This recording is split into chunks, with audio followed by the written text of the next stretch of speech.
Every morning before Spokane woke up, a small auto garage lit up. A former U.S. Marine unlocked the door, wiped grease from his hands, and prepared for another long day. Nearby, his 10-year-old son waited quietly, used to the sound of tools and silence. Across the street, inside a worn café, a thin woman in a torn coat sat alone in the same corner. People called her the Drifter. No one spoke to her. No one asked her name, except the Marine. Every morning, he bought her a cup of hot coffee and a piece of bread, never asking why she was there. He didn't know who she really was. He didn't know why her eyes always followed his son. And he had no idea that this small act of kindness would soon put his child in danger, his garage at risk, and force him to make the hardest decision of his life. Before the story begins, tell us where you're watching from, and subscribe to follow a journey where doing the right thing changes everything.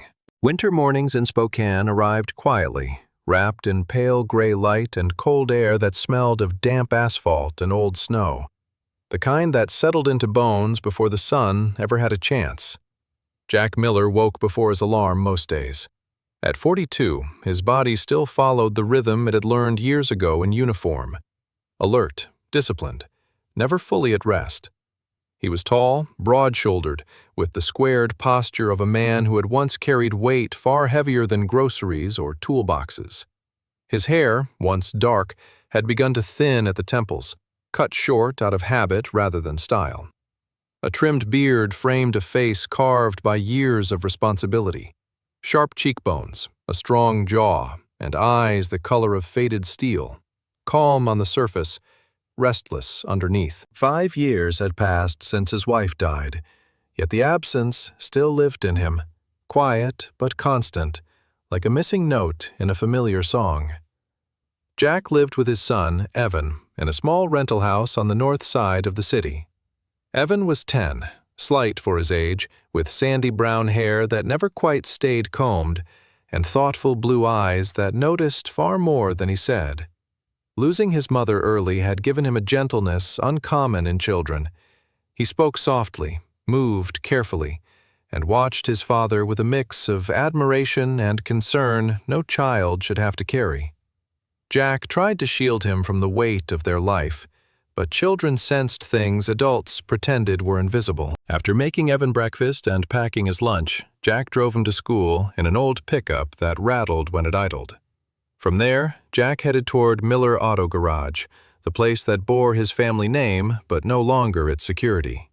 The garage sat on a narrow street a few blocks from downtown, its faded sign creaking in the wind. Inside, the concrete floors were stained with decades of oil, and the tools bore the marks of long use and careful hands. Jack was the lead mechanic, sometimes the only mechanic, and lately business had been thin. Bills stacked up on the desk in the back office, and the bank's final notice sat unopened in a drawer he pretended not to see. Before unlocking the garage each morning, Jack stopped at Beacon Street Café. It wasn't much to look at. A low brick building with fogged windows, mismatched chairs, and the smell of burnt coffee that never quite left the air. The café served early workers, bus drivers, construction crews, night shift nurses, and it stayed open because it was cheap, predictable, and familiar. Behind the counter most mornings was Sarah Whitman, a woman in her late 50s with a sturdy build, graying auburn hair pulled into a loose bun, and a face permanently set between weariness and sharp practicality. She had worked there longer than anyone could remember and had little patience for trouble, though she wasn't unkind, just careful. And in the back corner of the cafe, by the window facing a narrow alley, sat the woman everyone avoided. She was thin to the point of fragility, wrapped in a worn brown coat several sizes too big, its cuffs frayed and darkened with age. Strands of dark blonde hair slipped from beneath a knitted cap that had lost its shape long ago. Her skin was pale, almost translucent in the winter light, and her hands, long, trembling slightly, often stayed hidden in her sleeves. She never ordered, never complained, never looked anyone directly in the eye. The staff called her the Drifter Woman, a label spoken with irritation or discomfort, depending on who said it. Some assumed she slept in the park. Others thought she was unstable. No one asked. No one except Jack. Without ceremony, he carried a mug of hot coffee and a plate with a slice of toast to her table. He placed them down gently, as if loud movements might break something fragile. The toast was buttered and cut into smaller pieces, not because she asked, but because Jack noticed how carefully she chewed, how her jaw tightened when she ate. She reached into her pocket and poured a few coins onto the table, not enough to cover even the coffee. Jack didn't count them. He never did. He simply nodded once and walked away. Sarah watched him from behind the counter, lips pressed tight. "You know she can't pay," she said quietly one morning, not unkindly, but with firm disapproval. Jack shrugged, his expression unreadable. "She's not hurting anyone," he replied. Sarah sighed, knowing better than to argue. Jack had a way of ending conversations without raising his voice. This routine repeated itself every morning. Coffee, toast, silence. Jack didn't know the woman's name, her story, or how she ended up there. He didn't ask. He told himself it wasn't his place. But somewhere between the clang of tools at the garage and the quiet evenings helping Evan with homework, the woman became part of his day, an unspoken constant in a life that felt increasingly uncertain. One morning, Evan came with Jack to the café. School was closed for teacher training, and Jack couldn't afford to miss work. Evan sat at a nearby table with a book, his legs swinging slightly above the floor. Jack noticed it then, in a way he hadn't before. The woman in the corner wasn't looking at him. She was looking at Evan. Her gaze wasn't curious or suspicious. It was heavy. Her eyes followed the boy with an intensity that made Jack pause mid-step. There was no smile, no warmth, only something raw and unmistakably human. Pain. The kind that didn't belong to strangers, the kind that came from loss. The woman quickly looked away when she realized Jack had noticed, pulling her coat tighter around herself. Jack stood there for a moment longer than usual, a tightness forming in his chest. He carried the coffee back to the counter, his mind suddenly alert in a way it hadn't been all morning. For the first time since he'd started helping her, Jack wondered who she really was, and why his son seemed to matter to her at all. The next morning unfolded like all the others, gray and quiet, the cold pressing low against Spokane's streets. Jack arrived at Beacon Street Café with Evan beside him, both shaking off the chill as they stepped inside. The café was already half full. Sarah Whitman stood behind the counter, wiping mugs with a towel that had long since lost its whiteness. In the daylight, she looked sturdy and immovable, a woman in her late 50s with broad shoulders, pale, freckled skin, and tired hazel eyes that missed very little. Her auburn hair, streaked heavily with gray, was twisted into a loose bun that slipped lower as the day wore on. She nodded once at Jack. Approval mixed with concern, as always. The woman in the corner was already there. She sat in the same chair, coat wrapped tight, hands hidden. In the clearer light, Jack noticed details he hadn't before. Her face was narrow, almost delicate beneath the fatigue, with a straight nose and lips that seemed unused to smiling. Fine lines framed her eyes, not from age, but from strain.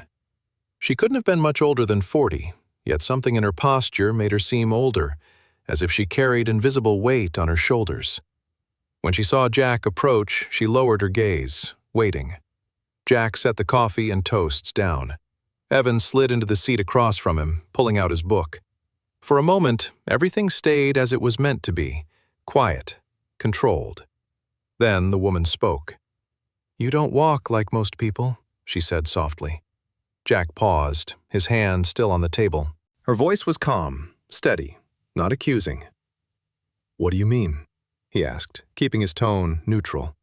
"You stop before you turn," she replied. "You watch reflections, and you sit where you can see the door." She lifted her eyes briefly. They were a pale gray-blue, sharp despite the exhaustion. "That's not how civilians move." Jack straightened slowly. He'd learned long ago not to react quickly, not to give anything away. "A lot of people pay attention," he said. She nodded, accepting the deflection. "Still," she said, almost to herself, "Marines move like that." Jack felt a flicker of irritation, not anger, but the quiet discomfort of being seen too clearly. He glanced at Evan, who was focused on his book, unaware. "I fix cars," Jack said. "That's all." The woman's lips pressed together. "Do you have family?" she asked, her tone unchanged, as if the question were harmless. Jack hesitated. He wasn't used to answering personal questions, especially from strangers. "A son," he said finally. He didn't offer more. Her gaze shifted, just briefly, toward Evan. Something passed over her face too quickly to name. Recognition, perhaps, or regret. "He's 10, she said. Jack turned sharply. "He's 10, he confirmed. "How did you know that?" She blinked, clearly surprised she'd gone too far. "Guess," she said. "He's old enough to sit quietly, but young enough to still watch you when he thinks you're not looking." Her shoulders drew in slightly, a subtle retreat. "I didn't mean anything by it." Jack studied her, measuring her words. He'd spent years reading people under far worse circumstances. She wasn't threatening. She wasn't probing for leverage. She sounded lonely. Still, boundaries mattered. "We should get going," he said, turning to Evan. Before they stood, Evan looked up from his book. He studied the woman with open curiosity, unburdened by suspicion. "Why do you always sit by yourself?" he asked. The question landed between them, simple and unguarded. The woman froze, fingers tightening around her cup. For a moment, Jack thought she wouldn't answer. Then she reached into her coat pocket and pulled out a paper napkin. Her hands trembled slightly, but her movements were precise, careful. She folded the napkin slowly, crease by crease, until a small paper crane rested in her palm. She slid it across the table toward Evan. "Because sometimes," she said quietly, "being alone hurts less than being disappointed." Evan picked up the crane, eyes wide. "It's cool," he said. "Can you make more?" A faint smile touched her lips, so brief Jack almost missed it. "Maybe another time," she said. They left soon after. Jack drove Evan to school, the image of the woman's careful hands lingering in his mind. He tried to shake it off, focusing instead on the garage. The day passed in a blur of minor repairs and empty hours. By dusk, the sky had darkened to deep blue, and Jack stayed late, determined to fix a stubborn transmission that might bring in just enough money to keep the lights on another month. It was nearly 9 when he finally shut off the compressor and stepped outside. The street was quiet, the kind of quiet that amplified every sound. That was when he saw her. She stood across the street from the garage, half in shadow, coat pulled tight against the cold. She wasn't looking at him. She was looking at the building, at the faded sign, the dark windows, the locked doors. She didn't move when a car passed, didn't flinch at the noise. She simply stood there, still and intent, as if memorizing the place. Jack felt the same tightness he'd felt that morning, only sharper now. He waited, watching. After a long moment, she turned and walked away, disappearing into the darkness between buildings. Jack locked up and stood there longer than necessary, the cold seeping through his jacket. For the first time, the thought settled in his mind without asking permission. The woman wasn't just passing through his life. And whatever she was watching, it wasn't an accident. The trouble didn't arrive all at once. It crept in the way rust did. Quiet, patient, eating through things Jack relied on without announcing itself. On Monday, the hydraulic lift jammed halfway up, locking a customer's sedan in the air like a warning sign. Jack, sleeves rolled to his elbows, grease darkening the lines of his forearms, worked it loose with the calm precision of someone used to fixing what others would replace. His face was set, jaw tight beneath a neatly trimmed beard flecked with gray. He'd learned that frustration wasted energy, and energy was something he couldn't spare. By Wednesday, the air compressor coughed and died with a metallic groan. By Friday, 2 regulars called to cancel appointments, apologizing awkwardly and mentioning, too casually, that they'd found quicker service down the road. Jack didn't need to ask which shop. He'd noticed the new banners himself. Bright colors, promotional prices that undercut everyone else, and a grand opening that somehow never ended. Miller Auto Garage, by contrast, looked tired. The sign out front was sun-faded, the windows streaked from years of Spokane winters, and the silence inside felt heavier each day. Sarah Whitman stopped by that afternoon with coffee she hadn't charged him for. She stood in the doorway, solid and practical as ever, arms crossed against her thick wool sweater. "You can't keep bleeding like this, Jack," she said, not unkindly. Her hazel eyes flicked to the empty bays. "People are talking." "People always talk," Jack replied, wiping his hands on a rag. He didn't look at her when he spoke. If he did, she'd see the worry he was keeping locked behind discipline and habit. The bank's deadline ticked louder in his head than the broken compressor ever could. That evening, the woman from the café came by. Claire didn't step inside at first. She hovered near the entrance, coat pulled tight, dark blonde hair escaping her knit cap in uneven strands. In daylight, she looked less like a drifter and more like someone misplaced, her narrow frame tense, her pale face drawn with the kind of exhaustion sleep didn't fix. Jack noticed her eyes again, that pale gray blue, alert even when she stood still. "You're here late?" she said. "Machines don't care about schedules," Jack answered. He kept his voice flat.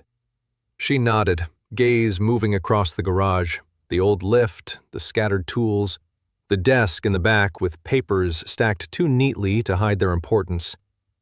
"Some places," she said, choosing her words carefully, "aren't worth selling, even when you're desperate."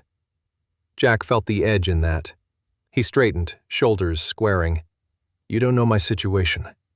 "I know enough," she replied softly, "to say that not everything that offers help actually does." The irritation flared then, sharp and unwelcome.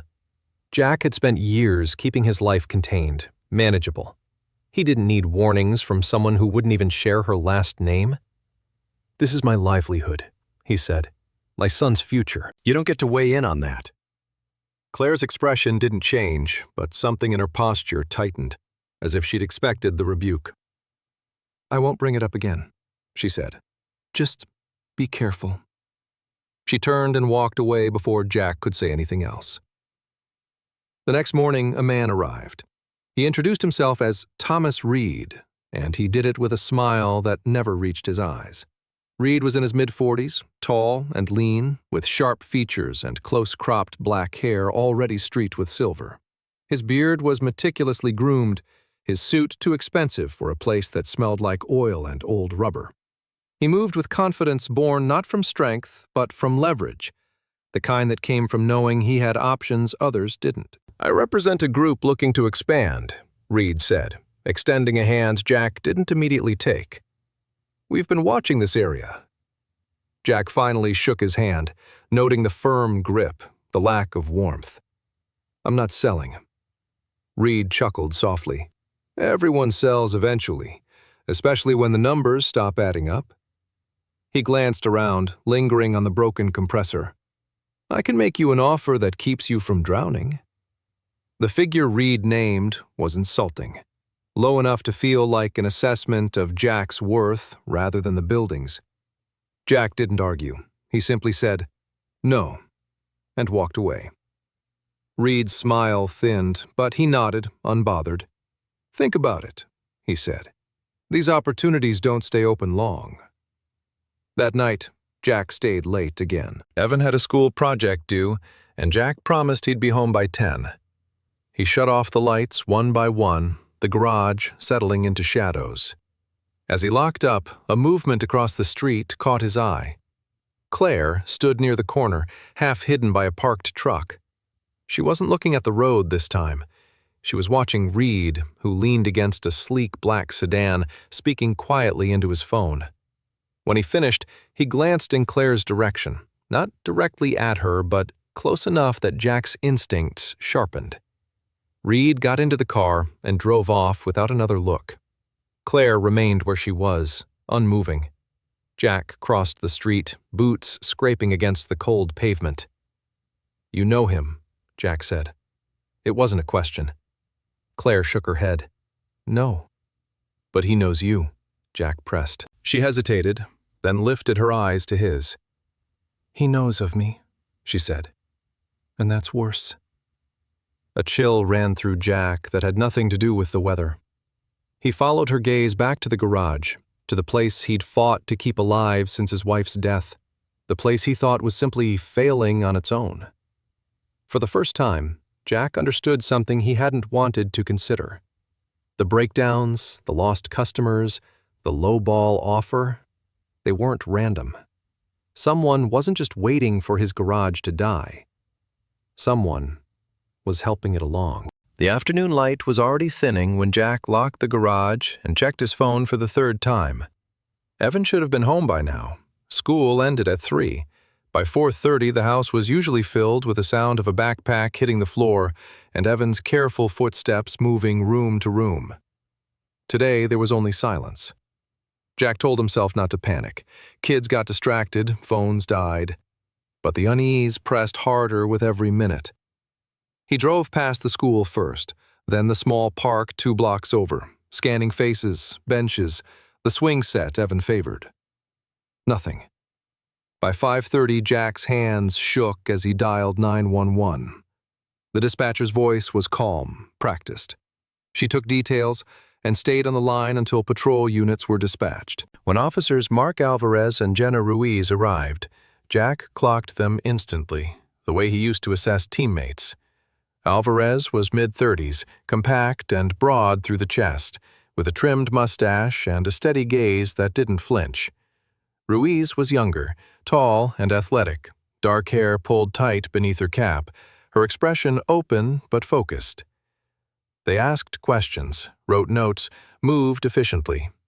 Jack answered everything, trying to keep his voice level while his mind ran worst-case scenarios on repeat. "He's never done this," Jack said. "He wouldn't leave without telling me." "Tell us about today," Ruiz said gently. "Any changes?" Jack hesitated. He thought of the man in the suit, the broken machines, the woman watching the garage. "Nothing out of the ordinary," he said finally, then corrected himself. "Except someone new has been sniffing around my business." As dusk settled, a call came in from the school office. A teacher mentioned Evan had left with an adult, said the man told him Jack was stuck at work and asked him to come along. Evan hadn't argued. He was polite like that, trusting. Jack's chest tightened painfully. "Do you know this man?" Alvarez asked. "No," Jack said. "Evan wouldn't either." The officers exchanged a look. Ruiz spoke next. "We'll canvass the area. If you think of anything, anyone, call us." Jack stood in the driveway after they left, the sky bruised purple and gray. That was when Claire appeared. She stepped out of the deepening shadows near the fence, coat pulled tight, her pale face stark against the cold. She looked different, more alert, less fragile, as if something had snapped her into motion. "You're looking in the wrong places," she said quietly. Jack turned on her, anger and fear colliding. "If you know something, you tell me now." She didn't flinch. "I do," she said. "They took him to the old freight warehouse off Mill Street, the one with the rusted doors and the broken skylight." Jack stared at her. "How do you know that?" "I saw the car," she said. "Black sedan. Same one that's been circling your garage at night. They parked behind the warehouse. I followed until I was sure." "You followed?" Jack asked, incredulous. "I've been followed for weeks," Claire replied. "I know how to move without being seen." Jack didn't ask more. He didn't have time. He called Alvarez, relayed the location, then drove, too fast, heart hammering, hands locked tight on the wheel. Police lights met in 2 blocks from the warehouse, but Jack was already pulling over, already out of the truck. The building loomed ahead, A hulking rectangle of brick and steel, windows boarded, doors half hanging on their hinges. They found Evan inside, sitting on a crate near a bare bulb that buzzed softly. He wasn't hurt. His face was pale, eyes wide, but he stood when he saw Jack and ran into his arms. Jack dropped to one knee and held him, breathing him in, grounding himself in the warmth and weight of his son. "I'm okay," Evan whispered. "He said you sent him." Jack closed his eye. "I know, buddy. I'm here." The man who'd brought Evan was gone. No struggle, no violence, just a message delivered and abandoned. Ruiz secured the scene while Alvarez spoke to Jack, his voice steady. "We'll find him," he said. Jack nodded, barely listening. He turned to find Claire and saw Ruiz approaching her instead, hand raised in a calming gesture. "Ma'am," Ruiz said, "we need you to come with us." Claire didn't resist. She met Jack's eyes once, a faint, knowing sadness there. "I told you to be careful," she said. "What's happening?" Jack demanded. "Witnesses saw her enter the warehouse earlier," Alvarez explained. "Trespassing. We'll sort it out." Claire allowed the cuffs, wrists thin and steady. As she passed Jack, she leaned in just enough for him to hear. "You saved your son," she said softly. "But there's someone else who's going to need you soon." Then she was gone, guided toward the cruiser as Evan clutched Jack's jacket, trembling now that the fear had caught up to him. The warehouse lights dimmed.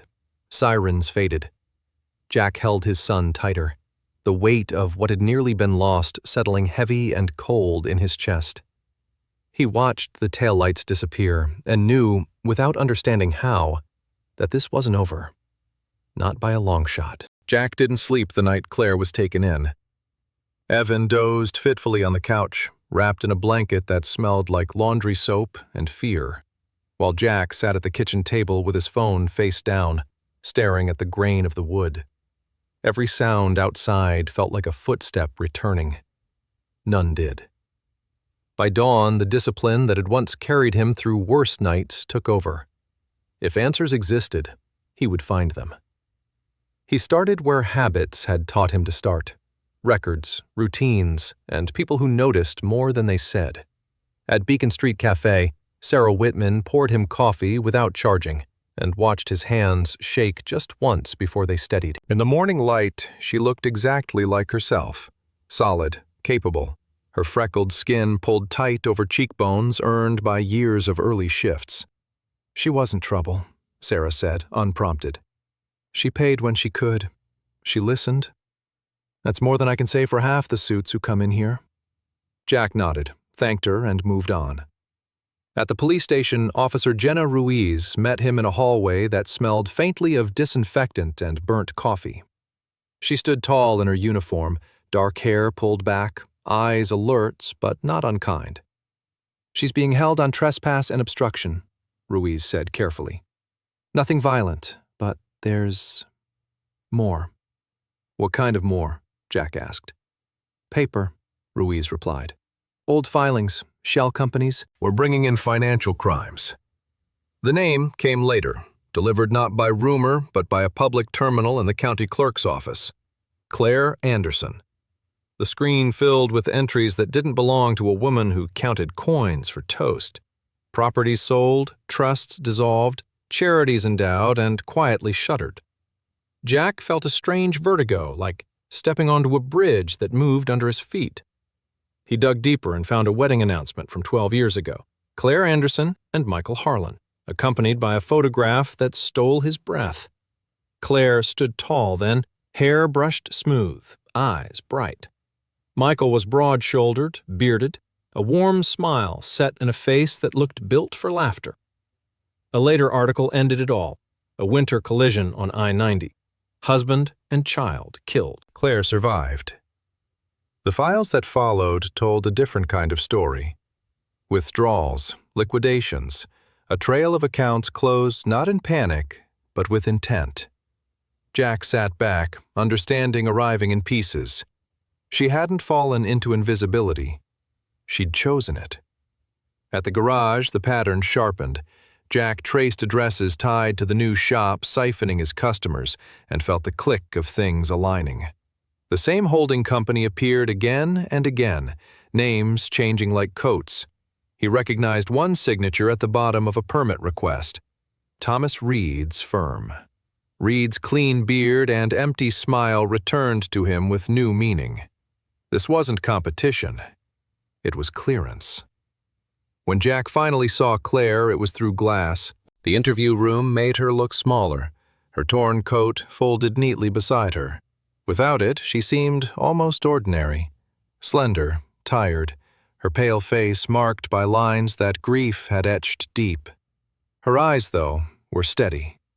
"They'll tell you I'm a criminal," she said after he sat. Her voice was calm, practiced, as if she'd rehearsed it for months. "They say you obstructed," Jack replied. "I interrupted," Claire corrected, "because waiting gets people hurt." She told him the rest in measured sentences.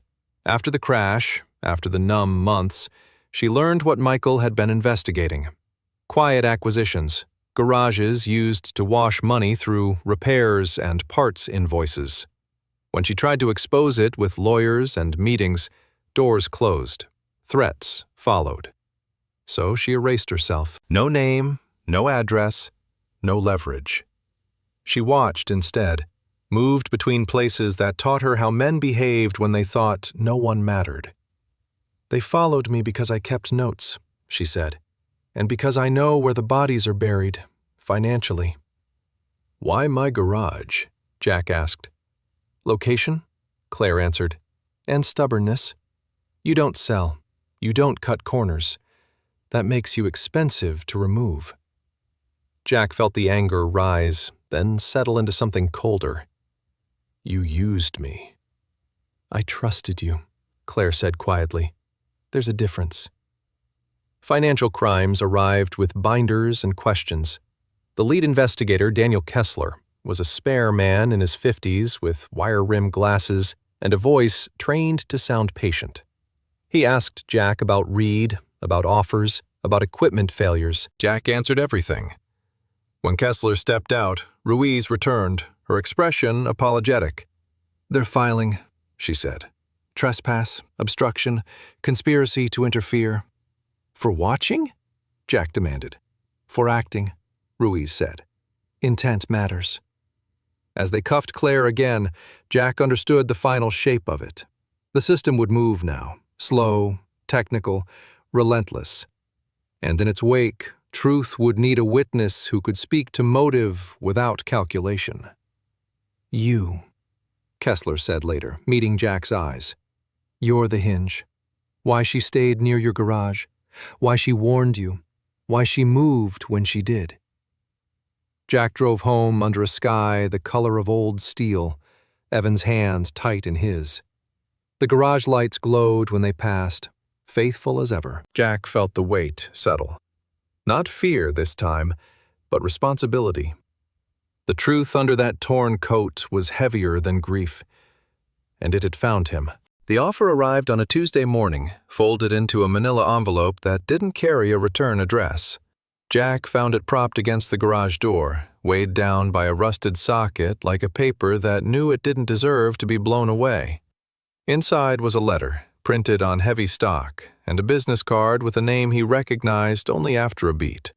An intermediary firm tied, quietly, to Thomas Reed's network. The language was polite, almost apologetic. Capital injection, immediate relief, equipment replaced within the week, debts restructured. All contingent on one thing: Jack's silence. Jack read it twice, then once more with the door closed and the lights off, the shop smelling of oil and old metal. He imagined the lift humming again, the compressor breathing steady air, customers returning because reliability had a way of calling people home. He imagined Evan's shoulders loosening, the house filling with normal sounds again. He imagined how easy it would be to say nothing, to let the system devour its own paperwork while a small, tired garage survived on borrowed mercy. That night, Evan sat at the kitchen table with his homework spread neatly in front of him, pencil aligned with the edge like a rule he'd invented to feel in control. He was small in the chair, still shaken in ways he didn't talk about, his sandy hair falling into his eyes as he worked. Jack watched him for a long moment, measuring the weight of the letter against the weight of the boy's breathing. "Dad," Evan said without looking up, "why do people lie when it's easier not to?" Jack leaned against the counter. "Because telling the truth costs something," he said. Evan nodded, then looked up, blue eyes steady in a way that startled Jack. "You taught me to do the right thing," he said, "even if nobody's watching." The words landed harder than any threat ever had. Jack felt the familiar tightening in his chest, the old ache that came when duty and fear argued. He thought of Claire behind glass, composed, unbroken by cuffs. He thought of Sarah Whitman at the café, solid as a post in the ground, serving decency one cup at a time. He thought of Michael Harlan's smile in the archived photograph, a man who'd paid with his life for following a trail others wanted buried. The courthouse smelled like polish and paper. The morning of the hearing, Jack sat on a wooden bench with his hands folded, knuckles pale. Across the aisle, Claire stood with her public defender, her torn coat replaced by a simple gray cardigan that hung loosely on her narrow frame. Her hair was pulled back, revealing the lines grief had left. She caught Jack's eye once and inclined her head, neither pleading nor proud, just present. Daniel Kessler took the stand first, precise as ever, his wire-rimmed glasses glinting beneath the lights as he outlined timelines and entities. The defense tried to make Claire look reckless, to paint vigilance as interference. Then Jack's name was called. He walked to the stand with the same measured steps he'd learned years ago, shoulders squared, breath steady. The prosecutor asked about the garage, the offer, the machines failing at convenient times. Jack answered plainly. When asked about Claire's warnings, he didn't soften them or sharpen them. He told the truth as it had arrived. Quiet, inconvenient, urgent. "Did she ask you for money?" the prosecutor asked. "No," Jack said. "Did she benefit?" "No." "Why did she stay near your business?" Jack looked at the jury.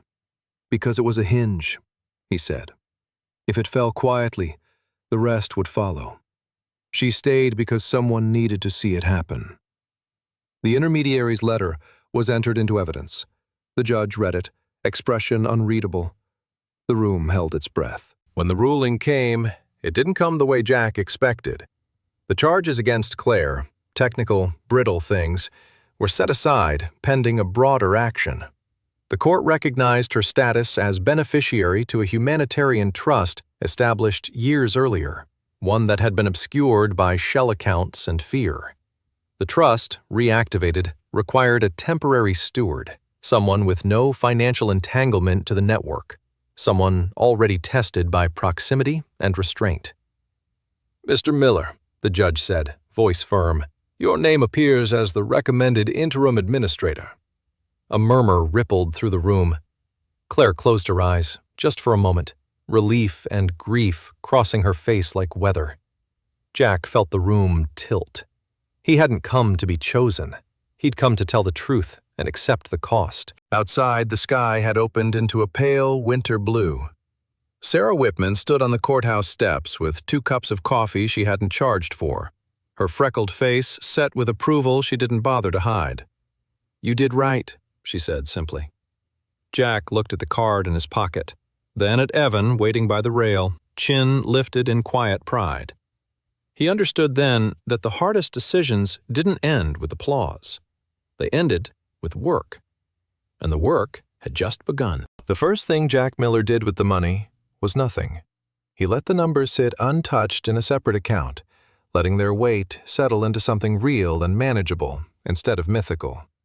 Spokane moved on with its weather, thin snow that melted by noon, mornings that smelled of iron and cold, and the garage stayed open because Jack showed up the same way he always had, before sunrise, shoulders squared, coffee cooling on the hood of a half-fixed truck. The difference was not in what he took, but in what he refused. When the attorneys confirmed the transfer was clean and unconditional, Jack declined any personal draw. He signed as interim steward and asked for a meeting that included mechanics, a social worker, and a veterans liaison, people who understood both engines and people who slept in their cars. Miller Auto Garage changed quietly. The old lift was repaired first, then the compressor replaced with a used but reliable unit. Jack hired back Miguel Alvarez, a stocky man in his early 50s with oil-stained hands and a limp from a scaffolding fall years earlier that had left him cautious but kind. Miguel worked slow and steady, humming old rancheras, treating every bolt like it deserved respect. A corner of the shop was cleared for after-hours work. No paperwork, no questions, just oil changes, brake checks, heat restored to vehicles that served as homes. A chalkboard went up near the tool wall with simple rules written in Jack's block letters. Safe rides first.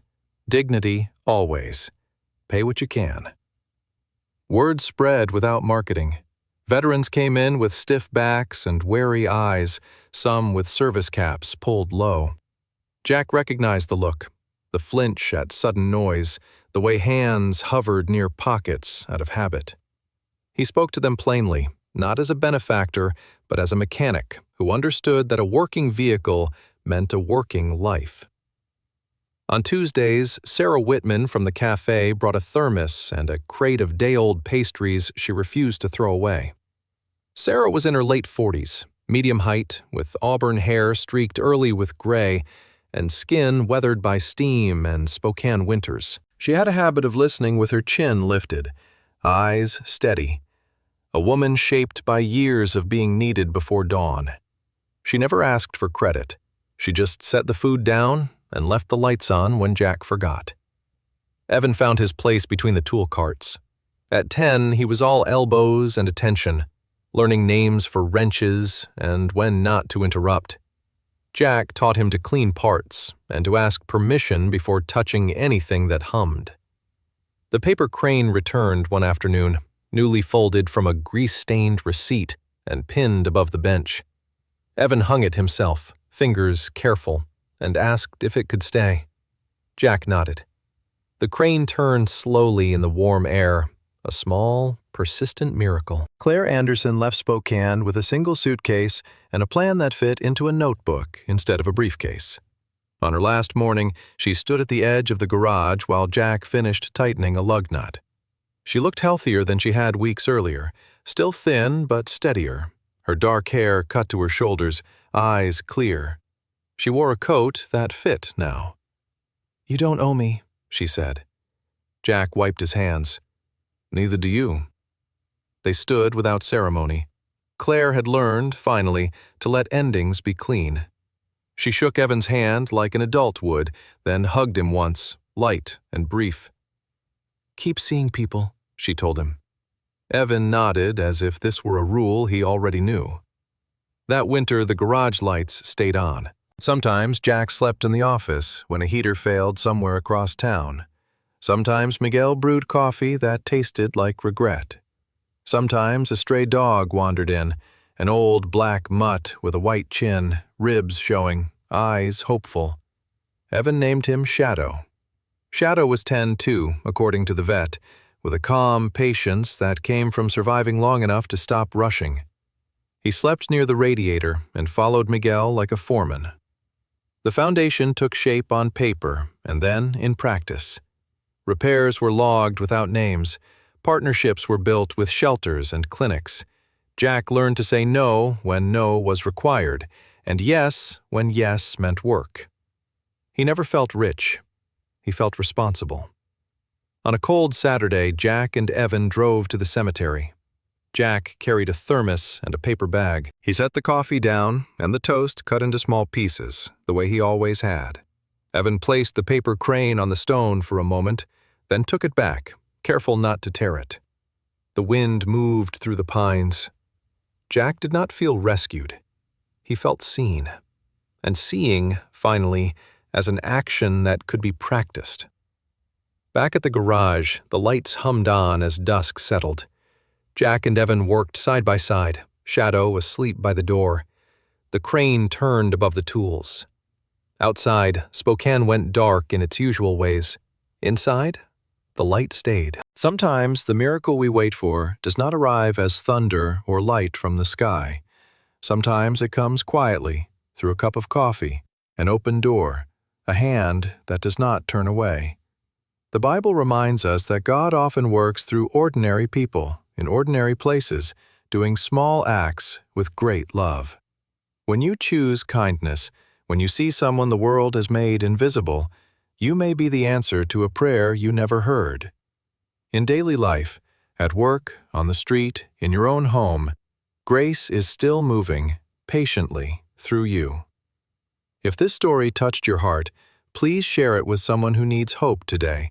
Leave a comment with your thoughts or a prayer, and subscribe to the channel so more stories like this can reach those in need. May God bless you, protect your family, and guide your steps with mercy and light.